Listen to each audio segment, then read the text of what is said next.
En el libro del Apocalipsis hay una imagen enigmática, dos testigos que profetizan vestidos de silicio.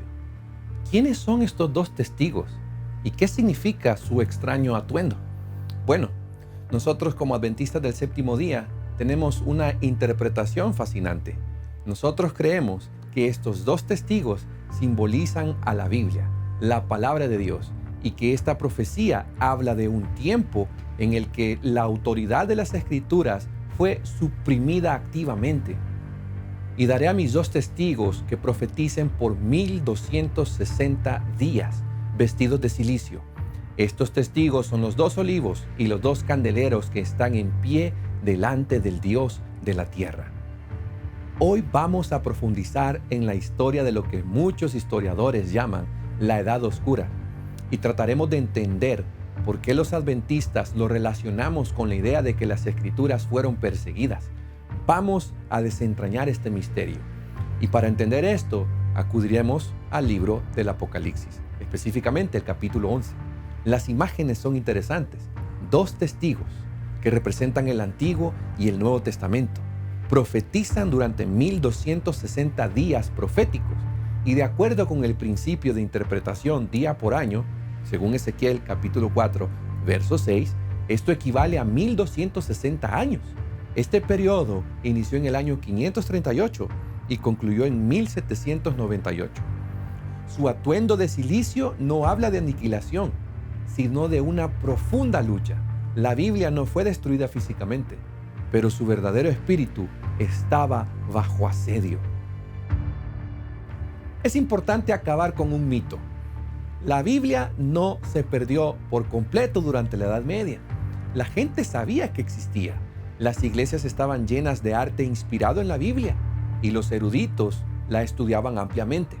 Así que, si la Biblia no desapareció, ¿por qué nosotros los adventistas hablamos de su persecución? Bueno, el problema no es el libro en físico en sí, sino su posición de autoridad. Tenemos que prestarle atención a lo que la Iglesia Católica Romana hizo en ese tiempo, ese poder político-religioso que dominó toda Europa en aquella época. Durante este periodo de oscuridad, la Iglesia oficial del Estado introdujo conceptos como la tradición de la Iglesia y el poder de su liderazgo, lo que ellos le llamaron el magisterio. Posicionaron estos conceptos como si tuvieran la misma autoridad que las Escrituras e incluso arriba de ellas. Y es aquí donde las cosas se ponen complicadas.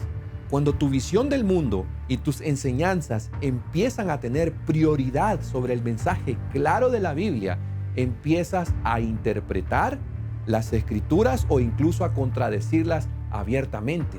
Y tristemente, eso es exactamente lo que ocurrió. Aquí algunos ejemplos de estos cambios que se hicieron. Por ejemplo, cambio del sábado. El afirmar que tenían el poder para cambiar el día de reposo de Dios del séptimo día al primer día de la semana, el domingo. La supremacía papal. Elevar al Papa a un estatus casi igual al de Cristo. Idolatría. Promover la veneración de santos, imágenes y reliquias a pesar de que la Biblia habla claramente en contra de ello. La salvación por obras. La idea de que te puedes ganar la salvación a través de la penitencia o comprando indulgencias es algo que no es compatible con las Escrituras. Esto no es simplemente un desacuerdo a la hora de estudiar la Biblia. Se trata de poner la filosofía humana y las estructuras del poder por encima del mensaje claro de las Escrituras, torciendo efectivamente la palabra de Dios para satisfacer sus propios objetivos. Mi amigo, mi amiga, ten cuidado con cualquier enseñanza o práctica que afirme tener la misma autoridad que las Escrituras o una autoridad superior. Compara siempre las tradiciones y filosofías humanas con la claridad de la palabra de Dios. La Biblia misma nos da un paralelo escalofriante. ¿Recuerdas al profeta Elías y el reino del norte de Israel? El pueblo de Dios conocía sus leyes. Aún así se rebelaron voluntariamente en contra de ellas.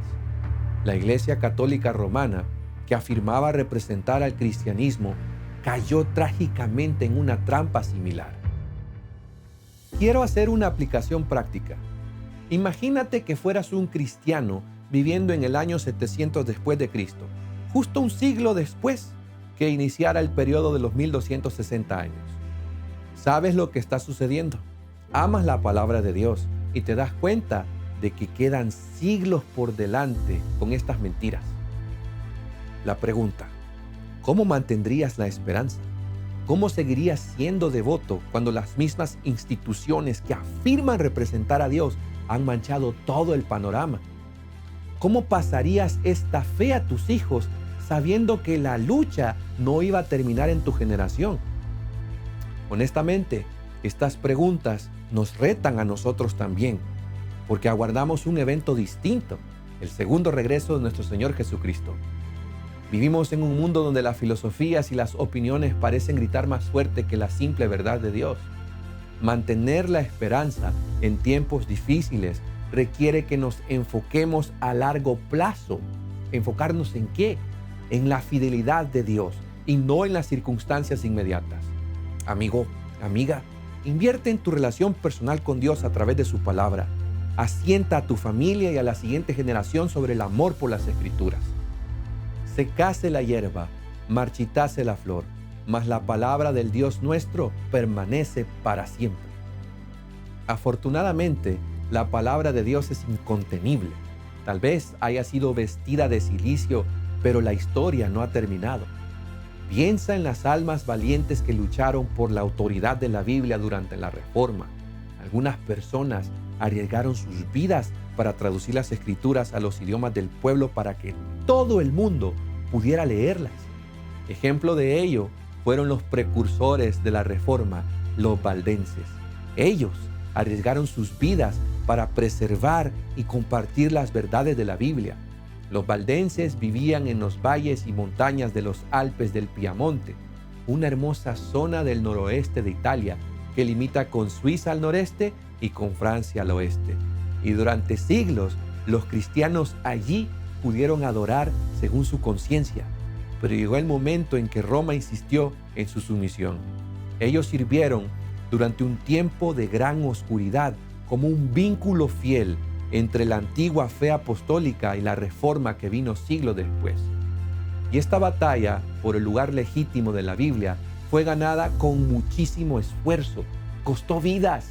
Hoy en día, muchos de nosotros tenemos la Biblia en nuestras manos sin entender la lucha que supuso conseguirla. Incluso en los momentos más oscuros, la palabra de Dios no se extinguió. Era como brasas entre cenizas, mantenida viva por unos pocos fieles. Recordemos que en la historia de Apocalipsis, los dos testigos son perseguidos, pero no silenciados. Repito, perseguidos, pero no silenciados. Incluso la Revolución Francesa, con todo su fervor antirreligioso, no pudo acabar con la Biblia. Rebotó con incluso mayor fuerza. Hoy en día tenemos más traducciones y herramientas para estudiar las Escrituras como nunca antes. Esto es un testimonio de la fidelidad de Dios. La palabra de Dios tiene poder para resistir cualquier oposición. Confía, mi amigo y amiga, que incluso cuando se mine su autoridad, Dios la preservará y traerá avivamiento. La historia de los dos testigos vestidos de cilicio nos llama a la reflexión. Nos recuerda la batalla constante entre la verdad pura e inmutable de Dios y las tendencias humanas a distorsionarla por el poder. La profecía es también un poderoso mensaje de esperanza para nosotros hoy. Puede que libremos batallas espirituales. Puede que sintamos que nuestras voces son muy pequeñas en un mundo que le da prioridad a las opiniones subjetivas por encima de la verdad de Dios. Pero la historia nos demuestra que la palabra de Dios permanece, así como aquellos reformadores hace tanto tiempo. Cuando nos mantenemos firmes sobre las Escrituras, estamos contribuyendo a la victoria final que traerá Cristo. Él viene, mi amigo y amiga, Cristo viene y la Biblia será reivindicada por toda la eternidad. Mi invitación para ti es que te comprometas a poner las Escrituras como la autoridad central de tu vida. Permite que las Escrituras moldeen tu visión del mundo, tus decisiones y la forma en que vives tu fe. Que Dios te bendiga.